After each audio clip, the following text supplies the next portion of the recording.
और उसके पहले वो अवार्ड क्यों बनता है। हमारे बीच राजीव जैन जी आसाम से आए हुए, मैं बुलाना चाहूंगा राजीव जैन जी, आप कृपया आए। उसके बाद हम लोग वो आज ही आसाम से गुवाहाटी से हमारे बीच आए हैं और करीब 10 वर्ष पूर्व इनकी भी हालत थी कि इनके पैर को काटने के लिए शायद कितने जगह ये गए थे और कहाँ इलाज कराया था। इनको बोला गया इनको पैर को काटा, ये नॉर्मल पैर पे चल रहे हैं इसलिए ये नहीं सोच रहे हैं कि इनका भी पैर काटा गया है और आज ये अपने पैरों पे चल रहे हैं। और अगर सही ढंग से अगर पैंट उठा के आप देखिए तो किस हालत में इसका पैर है, अगर ढंग से आप देखिएगा कितना इसमें कितनी बार ऑपरेशन हुआ है। तो इस तरह से इनको हम लोगों ने यहाँ पे पैर बचाया। तो ये प्रेरणा होगा एक वैसे सीनियर जिनके बदौलत मैं डॉक्टर बना हूं, वह है हमारे senior professor Ashok Ghosh. Sir मैं चाहूंगा कि कृपया बीच में आए। और professor Ashok Ghosh Bihar pollution control board के चेयरमैन हैं और दूसरे हैं हमारे बड़े भाई डॉक्टर सुमन सिन्हा। कृपया आप आगे आए सर, और आप दोनों एक आदमी अंग वस्त्र प्रदान करेंगे और एक आदमी मोमेंटो देंगे। तो ये लोग वैसे हैं जो दूसरों को प्रेरित करते हैं समाज में, और आज वो चिकित्सकों को प्रोत्साहित करने के लिए any award for a doctor is very small thing because जिस अभी पिक्चर खत्म नहीं हुआ है। ग्लोबल ऑर्थोपेडिक फोरम में जितना आप देख चुके हैं, आगे अगर हमारे डिपार्टमेंट में देख लीजिएगा तो दोबारा फिर हिम्मत नहीं कीजिएगा कि बिना हेलमेट का मोटरसाइकिल चला पाए। और दूसरी बात मैं ये कहना चाहता हूँ, जो जिस खराब स्थिति से लोग गुजरते हैं और उनको ले जाने वाले यमराज साहब भी हेलमेट पहन के आते हैं, देखे होंगे कि उन भी सर में सींग लगा करके हेलमेट पहन के आते हैं। और जो आते हैं बहुत स्लो स्पीड में आते हैं, भैंस पर बैठ के आते हैं, उनका भी स्पीड बहुत स्लो है। तो जब यमराज साहब डरते हैं तो बाकी लोग को भी संभल जाना चाहिए। और बहुत ही खराब स्थिति में हमारे डिपार्टमेंट में आ गए तो वहाँ से बच जाना सौभाग्य की बात होगी। तो बिना हेलमेट का खास करके मोटरसाइकिल और यंग जनरेशन खास करके कभी भी गार्जियन भी उसके दोषी हैं। और साक्षी की कड़ी में आज पुनः हम सभी लोग, कम से कम जो हमारे नए बच्चे लोग जो आए हुए हैं, उनको एक पॉजिटिव मैसेज आएगा कि बेटा आप कभी भी रफ ड्राइविंग करने से पहले, विदाउट हेलमेट ड्राइविंग करने से पहले, रैश ड्राइविंग करने से पहले अपने पेरेंट्स को जरूर याद कीजिएगा। Because once you will remember your parents, then you will see the post faced when a person face a trauma, a person face an accident, किस तरह से उनका जीवन गुजर जाता है। अभी सर बता रहे थे अमलेश सर के बारे में, वो चीज सर मेरे माइंड में अभी भी सर्किल करता है कि एक्सीडेंट कभी भी मिनटों में नहीं होता है, एक्सीडेंट हमेशा सेकेंडों में होता है। और एज ए डेंटल सर्जन पिछले 2-3 साल से होली के रात या होली के अगले दिन मेरा फिक्स रहता था कम से कम 3 तक, वो अब नहीं आता है। और मैं खुश हूं कि नहीं आता है। 2 पैसे कमाने के चक्कर में किसी की जिंदगी बर्बाद हो जाए, वो हमारा इंटेंशन नहीं है। आज अगर सर रोड सेफ्टी पर आप बच्चों को एक पॉजिटिव मैसेज दे रहे हैं, this is golden Sunday evening for all of you that you are receiving a good such a nice message. So please do follow and thank you so much sir. Thank you so much from core of the heart.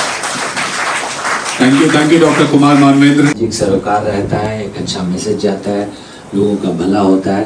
उसमें से एक बहुत ही pertinent ये issue है road traffic accidents का। और जैसे नाम पड़ा है ये संजीवनी अवार्ड, तो रामायण में एक्सीडेंट नामक अगर रावण था तो उसको हराने के लिए जिस तरह से राम जी, लक्ष्मण, हनुमान, नल, नील, जामन सबों की एक फौज थी, उसी प्रकार से ये फौज है जिसमें पुलिस वाले भी हैं, अधिवक्ता भी हैं, इंश्योरेंस वाले हैं, मोटर व्हीकल्स वाले हैं और हॉस्पिटल। तो ये एक टीम है जो कि बिल्कुल मिल करके रावण नामक एक्सीडेंट से हम लोग लड़ रहे हैं। और उसमें डॉक्टर्स का अपना एक रोल है जो हम लोग हनुमान की तरह संजीवनी लेकर के आए। तो ये एक अच्छा नामकरण, बधाई हो इस इनिशिएटिव के लिए sir. And excellent messages which have been transferred to younger generations accident एक ऐसा वक्त होता है जिसमें कि जिसके साथ एक्सीडेंट हुआ सिर्फ वो इन्वॉल्व नहीं होता है, उसके साथ पूरा ही परिवार इन्वॉल्व हो जाता है। It has social implications, emotional trauma is there, financial burdens are there, तो बहुत सारी चीजें उसमें इन्वॉल्व रहती है। So best way to move forward is to prevent accidents. So prevention is better than cure. So इस मैसेज के साथ मैं समाप्त करूँगा। Thank you. Which has been given, which is loud and clear कि सेफ रहना जरूरी है। जब हम छोटे होते हैं, टीनेज में होते हैं, तो एक जोश होता है, और जब हम लोग मेडिकल साइंस में आते हैं तो हम लोग का लाइफ एंड डेथ से बहुत क्लोज एसोसिएशन रहता है। I am very unfortunate or fortunate to have worked in major trauma centers around the world और बहुत क्लोजली डेथ को देखा है। और डेथ होने के बाद या कोई मेजर RTA होने के बाद आज की डेट में यूजुअली पॉली ट्रॉमा के लोग आते हैं, मतलब सारे ऑर्गन्स इन्वॉल्व होते हैं, और हम लोग भी परेशान रहते हैं in regards to every aspect, जैसा कि डॉक्टर अमित कुंजन सर ने कहा।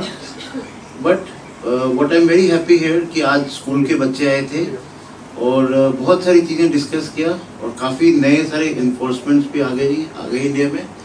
और मैं इंग्लैंड में ड्राइविंग टेस्ट पास किया 7th या 6th अटेम्प्ट में, तो स्ट्रिक्टनेस था, driving test was passing the driving test was tough, and I still believe कि इंडिया में भी कुछ ऐसे ही पुलिस एंड ड्राइविंग अथॉरिटीज़ को करना होगा, जिससे एक्सीडेंट्स का ratio from 6% should come down to less than 1% or 0 actually.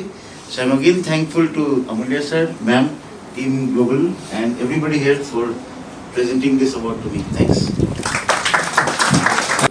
अभी से जैसे 18 वर्ष के हो जाएंगे तब आपको लाइसेंस मिल जाएगा, और कितने वर्षों तक आप चाहेंगे कि आप चलाते रहें गाड़ी। मैं उसका एक एग्जाम्पल देता हूँ। मैं 1972 से मोटर बाइक चला रहा हूँ और आज भी चला रहा हूँ। अभी भी मैं बुलेट चलाता हूँ संडे को, और अभी तक मैं एक बार भी एक्सीडेंट नहीं किया मैंने। ये मेरा रिकॉर्ड है। मेरा हाथ टूटा है, पैर टूटा है, जो अमल जी ने रिपेयर किया है, लेकिन बाइक चलाने से नहीं हुआ है, कार चलाने से नहीं हुआ है। ये हुआ है पैदल चलने से। मैं फिसल गया था, गिर गया था और मेरा पैर टूट गया था, तो अमल जी ने ठीक कर दिया। हाथ टूट गया, इनको मैंने कहा कि अमल जी अब मैं लगता है मोटरसाइकिल नहीं चला पाऊँगा। इन्होंने बोला कि नहीं सर आप चला पाएंगे। इन्होंने मेरा ठीक कर दिया, और आज भी मेरा हाथ जो रिस्ट है इसके अंदर कुछ प्लेट लगा हुआ है इनके द्वारा। तो मैं ये संदेश इसलिए देना चाह रहा हूँ कि आप पर डिपेंड करता है कि आप 10 साल गाड़ी चलाना चाहते हैं या 50 साल गाड़ी चलाना चाहते हैं। अगर मैं रैश ड्राइविंग करता और हेलमेट नहीं पहनता तो आपके सामने आज मैं खड़ा नहीं होता। और 1972 में जब पहली दफ़ा मैं बुलेट मैंने खरीदा था, तो उस समय मैं हेलमेट पहनता था, और पटना में बहुत कम लोग हेलमेट पहनते थे उसमें। तो लोग मेरा मजाक उड़ाते थे, ये क्या पहने हो। अब 72 की बात है, 72 अभी ना हेलमेट कहता हुआ है, उसमें तो कोई लगाता ही नहीं था।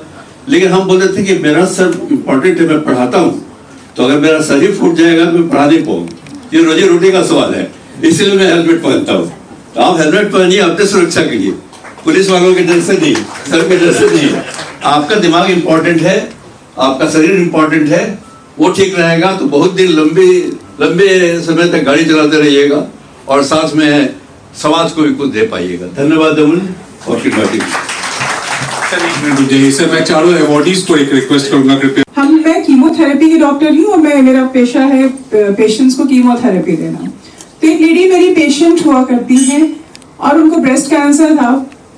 तो ब्रेस्ट कैंसर में हम लोग कीमोथेरेपी जब देते हैं तो हमारा एक शेड्यूल होता है कि जब आप आज दे रहे हैं तो उसके 21 दिन के बाद उसके दूसरी कीमोथेरेपी का एक शेड्यूल होगा। तो वो लेडी बहुत ही रेगुलरली हमारे पास आती थी और उनका डिजीज बहुत ही अच्छे से रिस्पॉन्स कर रहा था, and I was a very happy doctor जब हमारे पेशेंट्स अच्छे होते हैं। तो इस बार जब आई तो वो व्हीलचेयर पे थी, तो आई वाज रियली शॉक्ड कि she was doing so well, how come she is on a wheelchair, और उनके साथ 2 अटेंडेंट थे। और जब मैंने फाइल उनका पलटा, she was a case of breast cancer, but मैंने देखा कि शी वाज अ डिफॉल्टर मतलब वो अपने दिन से शेड्यूल मेंटेन नहीं कर रही थी, and she was coming after 2.5 months। तो without questioning I was fired on her कि आप ऐसे कैसे करते हैं कि आप डिच करते हैं, आप डॉक्टर्स को बदनाम करते हैं, आप टाइम पे नहीं आते हैं। तो I was really very bad at my language, लेकिन मुझे at the second moment I was shocked जब उनके बगल वाला जो लड़का था, आई सेड कि क्या हुआ ऐसा कि आप उनके कैंसर पेशेंट के साथ आप उनको घर पे रखे हुए हैं? तो वो जस्ट अपना कैप उतारा एंड ही वाज, मैंने उसका बाल वो शेव एंड ही सेड कि मैडम हम अपने एग्जैक्ट डेट पर ही आ रहे थे और मेरे बड़े भैया ही लेकर आ रहे थे और हाजीपुर में वो आपके पास ही आ रहे थे मैडम, अपना काउंट्स का रिपोर्ट आपको ही दिखाने ला रहे थे, बट हम लोग सोचे कि लेट हो जाएगी, उनका बाइक का